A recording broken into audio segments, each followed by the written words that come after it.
ગઈકાલ તારીખ 23/12/24ના રોજ એસઓજીને બાતમી મળેલ હતી કે તાંદલિયા શકીલાબાગ સોસાયટીમાં રહેતા આબિદ અબ્દુલભાઈ પટેલ ગેરકાયદેસર હાઇબ્રિડ ગાંજો મેળવી અને તેનો વેપાર કરી અને ડ્રગનું દૂષણ સમાજમાં ફેલાવે છે. આ બાબતે એસઓજી પીઆઈ એસડી રાતલાએ સરકારી પંચો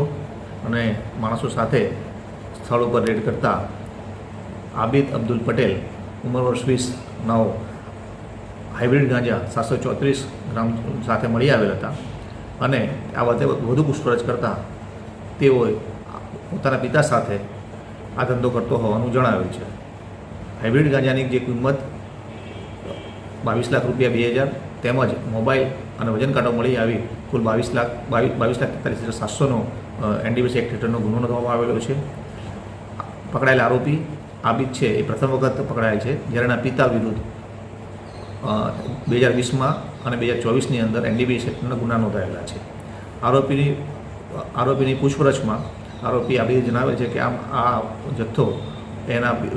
પિતા સાથે મળીને વેચાણ કરે છે અને આ જથ્થો તે સુરત ખાતે કોઈ સમસ્યા મેળવાય છે અને એ બાબતમાં આગળ વધુ તપાસ ચાલી રહી છે તથા જે એના પિતા જે અત્યારે મળી આવેલ નથી તેના વિશે પણ આગળ તપાસ ચાલુ રહી છે.